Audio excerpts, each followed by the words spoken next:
Hello everybody. Forget the BMWs, the Audis, the Mercedes, the Porsches, the Ferraris, the Lamborghinis. I know, this is the car that your inner child is jealous I get to drive. For today, I am at long last experiencing the definitive American cop car. This is a Ford Crown Victoria Police Interceptor.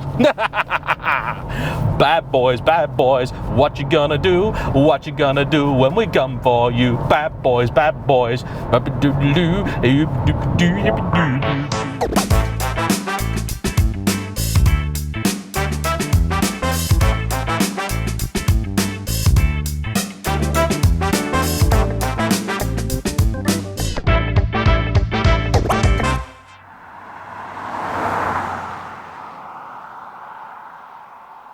Alright then, so where do we even begin? This car is a cultural icon. Much like the London black cab, this thing is an institution. You see a Ford Crown Vic in white and blue, you know that's a cop car. People here know it's a cop car, because when I begin this review I have to pull out at a really awkward junction, and sometimes you time it just wrong, and even so the person oncoming who had right of way stopped to let me out, and they never do that at that junction, because I think they saw it and thought, oh crikey, it is the American Rosas here, presumably on some sort of exchange program. Of course, the Crown Vic is also arguably just as well known as the yellow New York cab, but for me, it is coolest as a cop car. And this particular one has a really cool history. Now, the Ford Crown Vic Police Interceptor has been in service since 1992. It is, at its heart, a fairly simple affair. Body-on-frame construction, 4.6 litre Ford modular V8, seats as you need them, and that's really just about it. But it's built on a platform called the Panther, which debuted in 1979, and thanks to the long life of the Crown Vic, it saw service until 2012. This car is a very late example, being built in 2010, so for my American friends, it's a 2011 model year. It is effectively the final iteration of the Crown Vic, and there are a couple of ways to identify that, one of which being these ludicrously large headrests, and the other being the Flex Fuel badge on the back, denoting the fact you can, if you so choose, fill this car with E85, which you can't really get here, but it's nice to know. The Panther platform was used for a number of other products in the Ford stable, including those wearing both the Lincoln and Mercury badges, but I suspect in both its home market and here, it is the Crown Vic which is by far the best known and certainly the longest lived. This second generation car was introduced in 1998, and though along the way it did see a few upgrades, it remained fundamentally unchanged until it was retired at the turn of the 2010s. At one point in time, the Crown Vic held a near monopoly on the North American law enforcement market, but today it's been replaced by a number of different successors, including Ford's own bespoke Police Interceptor, the Chevrolet Tahoe, and a number of other different vehicles, none of which have anywhere near the personality of this.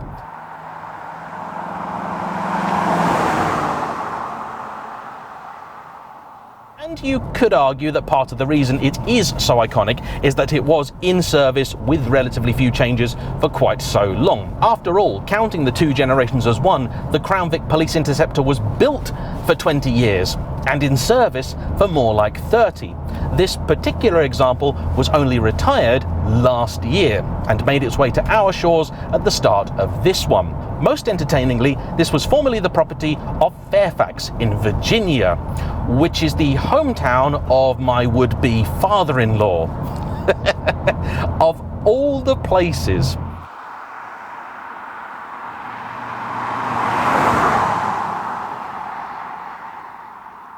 It started life as a relatively ordinary police car, but at the end of its service, it was converted to K9 specification as you see it here. Now, all Crown Vic police interceptors have an interesting specification with many police-specific parts, including an engine which is tuned specifically for their needs, a transmission which is beefed up and uprated, an extra brace of coolers for the power steering, the transmission, the oil cooler, and the engine itself also has a larger radiator. Every Crown Vic has a 4-speed torque converter automatic, and again that has been strengthened for heavy duty use, as have the shocks, which are now not just stronger but also make the car ride a little bit taller. These cars all sit on steel wheels, with some having the full wheel covers as you see here, and others more basic hubcaps. This car also has air conditioning, which sadly isn't working, a CD radio, which I'm sure is, but I'm not going to use, and of course, all of the police accoutrements that you might expect, like the little handle here for your searchlight, the lights, and the sirens, which are functional here, but to comply with UK law, have been disconnected. Impersonating a police officer is actually quite a serious offence, even if you're impersonating the wrong police officer. Though I think, like most people, he's always liked the idea of a Crown Vic. The decision to actually buy one came some 80 years ago, when, on holiday with his partner at the time, all of his friends were taking pictures of the local sights and scenes, and instead he was giddy because he'd spotted a Crown Victoria, and so the decision was made, if you like the damn thing that much, just buy one.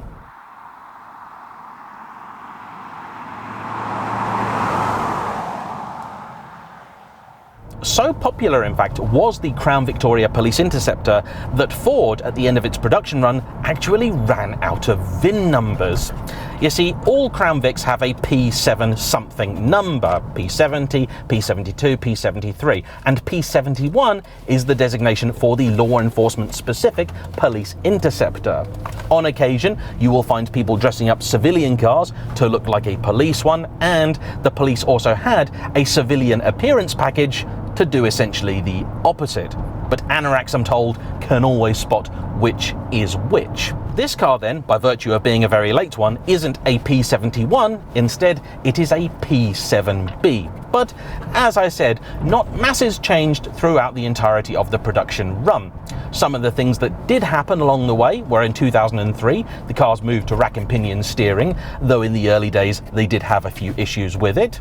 Then, in 2005, they moved to electronic throttle, and they introduced, amongst other things, an idle counter. And today I'm told this is a very important thing if you want to buy yourself an old police car, because, as you might imagine, many of them spent an awful lot of time sitting around going nowhere. And according to Ford, 1 hour of idling is effectively roughly equivalent to 30 miles of driving.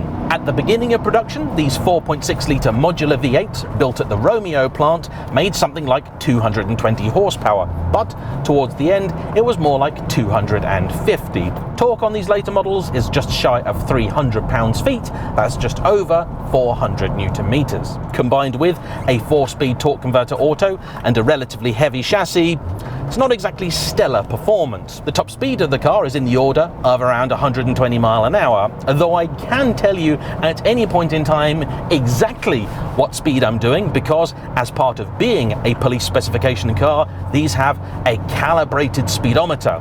So right now I'm doing 48.92 and a half.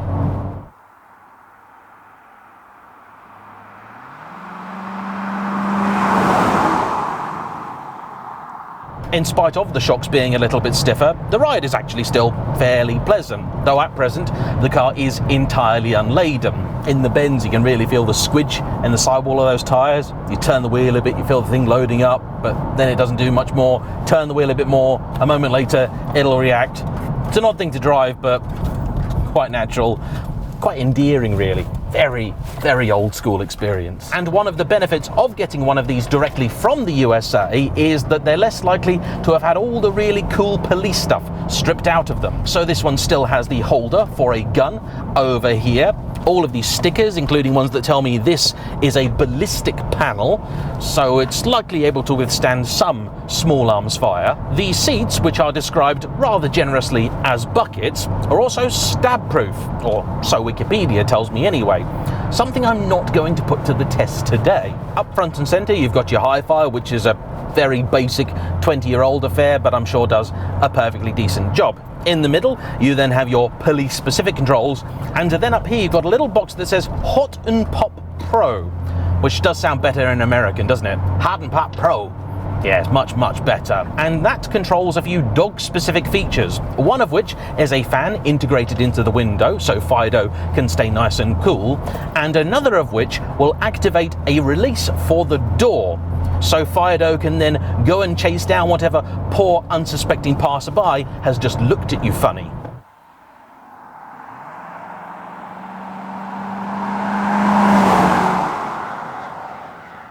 Naturally, the car is left-hand drive, and for the general purposes of driving, it's not really all that much of an issue. It's a big old thing, this, just shy of 2 meters wide and 5.4 meters long. To give you some context, that is longer than a long wheelbase Mercedes-Benz S-Class or BMW 7 Series, and vaguely the same length as a Rolls-Royce Ghost. On its own, in a car park, this looks a perfectly ordinary size, and indeed, in a car park in America, not on its own, it looks a perfectly ordinary size. But in Britain, it does look like somebody's photocopied a car and hit plus 25%. The problem is visibility. Ahead is fine. I can see plenty of that bonnet, I can place the car nicely and easily. That's not an issue. It's not daunting at all. The real issue is the dog cage, because that is obscuring nearly any and all hope I might ever have of any kind of rearward visibility. Combine that then with the fact that you are on the wrong side, and pulling out of a junction, not particularly easy. Oh, gonna have to get past this cyclist soon, and as I'm not in a high-speed pursuit, I will disengage the overdrive for a bit of extra acceleration. And there we go. This does make a reasonable noise. Mechanically, the car is entirely standard, but that also includes a police-specific exhaust, which is a dual system without resonators. The regular civilian ones have resonators in them. Still not exactly a NASCAR on the outside, but it sounds just right. I think Rory is correct to leave it as it is. I'm also really quite enjoying driving it. It's a very pleasant thing. The steering has got a reasonable weighting to it. The chassis is, well, it's all right. Look, it's a great big old school saloon car with a platform from the 70s underneath it, but it does a perfectly fine job. There's a bit of roll, bit of pitch in it, but at all points in time, I know exactly what it's doing. And you can do this sort of thing with it. It's not an all-wheel drive. In fact, it's explicitly rear-wheel drive, but you can bump off-road. It'll take it in its stride, and then when you check there's nothing coming, put your boot down, and we're off. The red line is a heady 5,000, but that's not really a problem. The car is built as a cruiser. Honestly, any sort of high-speed work in this, I think, would feel a little bit sketchy, if I'm entirely honest. I mean, I'd love to be able to say I can't think of many cars that this couldn't keep up with on a road like this, but the truth is, on your average British B road, I can't think of many cars that couldn't escape from this. Oh, I've just seen a deer run across the road, though handily, if he's got any friends, we've come equipped. The car's got a nice big meaty bull bar on it, ideal for the odd errant deer, buck, large hare, muntjac, or jaywalker.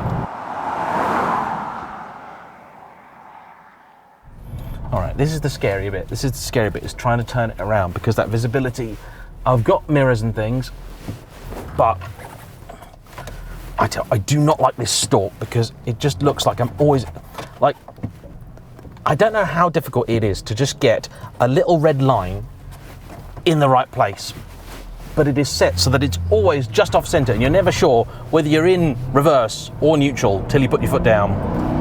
There we go. Definitely not in reverse.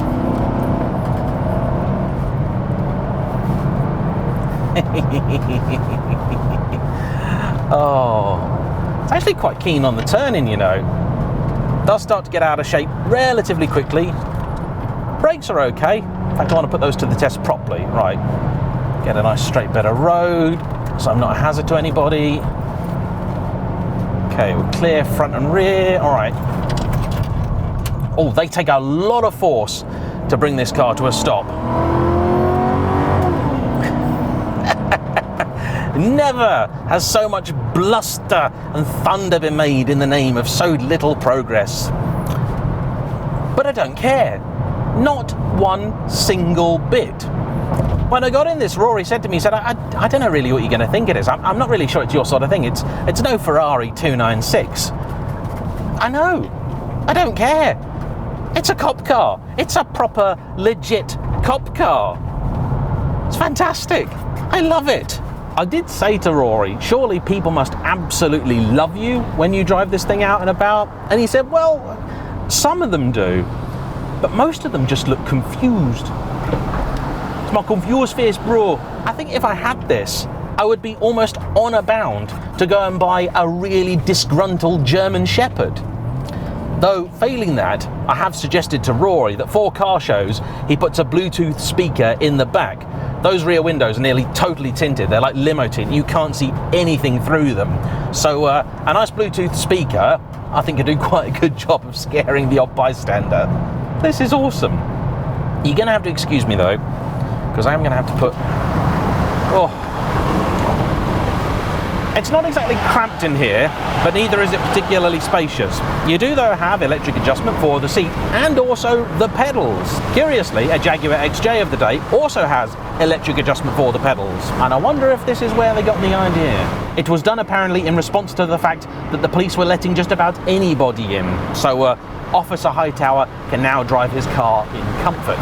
I suppose in America, people see these a very, very different way, but maybe having one of these here is a bit like having a London cab over there. It's a weird, quirky curio, and as nobody thinks that you're actually about to pull them over, well, it's just a bit of fun, really. I love it. And so does Rory. He also uses it as and where he can for good. He's a member of a Facebook group called American Police and Service Vehicles UK. They do a lot of charity work, particularly for muscular dystrophy. As that is something that affects one of their number, it is a cause very close to their heart.